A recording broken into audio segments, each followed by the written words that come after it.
So these are our neighbors, right? Yeah. This is a drop-off. They're awesome. They're so awesome. This is a drop-off point they've set up to bring goods to the mountains, clothing and food and medical supplies. Meat and... We've got 2 trailers here. Yeah. And this is where we're dropping stuff off. See you guys later. Bye. Thank you. Thank you. All right, so it's been quite a few days since Hurricane Helene came through, and we've had a lot of suffering in the mountains here in North Carolina. I'm coastal, and this is hours to the east, and they still have, you know, the roads were destroyed. It's been really hard for people to get in and out of certain areas. They are in the recovery phase right now. In other words, they're not rescuing as much anymore. They're recovering bodies. But let me say this. FEMA is becoming a dirty word. And I don't like to say that. That troubles me. And this is not, you know, when a lot of people keep repeating the same thing, you tend to give it credence. If it's, you know, something that's repeated again and again and again. And I'm hearing it from people that I know that are going up there now. They're saying that FEMA, a lot of FEMA representatives are acting like jackboot thugs. And one particular instance I heard of last night from a friend who's doing collections. We're getting stuff together and putting in trailers, and they're driving up there. They're going to be going back and forth with everything from propane to sweaters and socks and diabetes medications, things like that. What I'm hearing is that in one particular instance, FEMA walked in a Baptist church, a FEMA representative, and they were giving out these donations that they had taken in a church, and said, "We're confiscating all of this. We know how to distribute it better than you."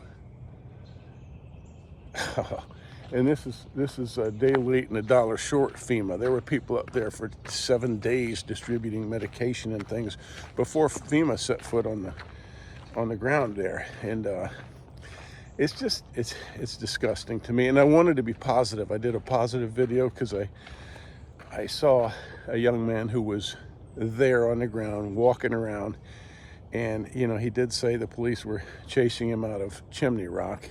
But he didn't say that you know, it looked like there was any land grab or you know, they were going after the lithium deposits there. But it's the information is going back and forth, and so I hate to say, but I'm not feeling so positive as I want to about this. And a big part of that is these agencies, these emergency agencies that are going in there and acting like bullies. So if you are a representative, or if you know a representative, tell them, tone it down, and be there to be helpful. You are our employees, we the people. Remember that, FEMA and you other organizations. You are there to help. Don't bully these people. They do not deserve this. At a time like this, it's a time for you people to exercise compassion and great humility, right? Because the fact is, the people are doing it better than you. Have been for over a week. So that needs to be understood. You need to have some ground rules. If you're up there and you're having problems with these people, please share this below. We want to know. We want to hold these people accountable. These are our employees. Sorry, this is a lot to share. I also wanted to remember to say that I heard Elon Musk, I saw him post this, that he was trying to bring in some communications equipment for the people there, Earthlink, and they were flying in this stuff in with helicopters, and they would not let them land. Why is that? Why wouldn't they want these people to have communication and internet? You know, there were plenty of places to land. They're flying over saying, look, we could land there, we could land there. Wouldn't let them land. If you do have someone who is helping to transport things up to the mountains and into these towns where they need them, remember, they're calling for things, kind of common sense things that they might need up there. Clothing, sweaters, headlamps are really good. Propane is really good. Obviously, water is a big one.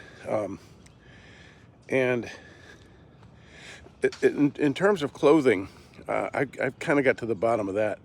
The FEMA type organizations are not taking used clothes. So that's where your local churches and fire stations are going to help out. Send used clothes up there, absolutely. These people who've lost everything don't need Ralph Lauren right now.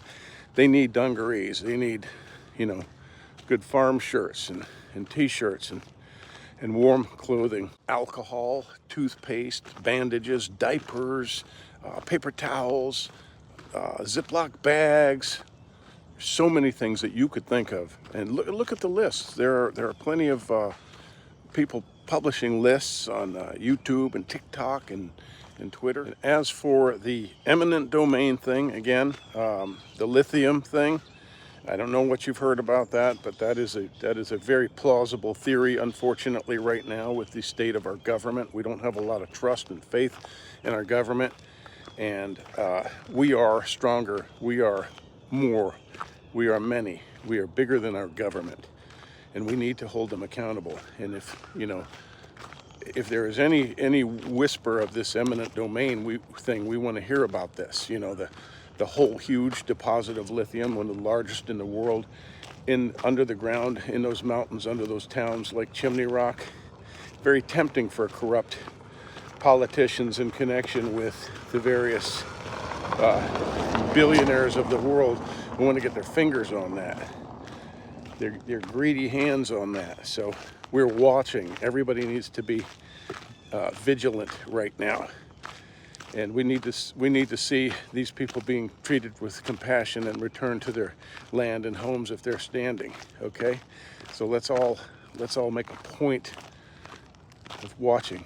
Another very valuable resource up there in those hills is quartz. Lots of quartz deposits, and quartz is used in computing and cell phones and timepieces and things like that. And also something that they would want to get their hands on, the rich elite. And if we start hearing stories about people being offered archaic prices for their land, when they're in a time of trouble, instead of, again, compassion and assistance and patience, we want to know about it, and we're going to raise unshirted hell if that starts happening again. We have to be vigilant. It's we the people. We have to realize our own power.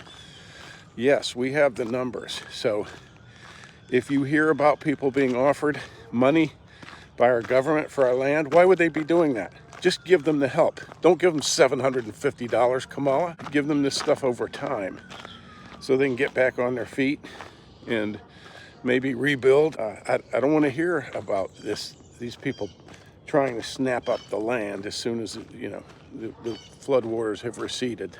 This is crazy. But look, I want to end this on a positive note, and that is to say that people are getting help. There are a lot of really good people that are going up there, that are volunteered up there, that are just taking care and doing the best they can. And there are a lot of good people that are working with FEMA and these other organizations. Let me be clear on that. There are people that are trying to help.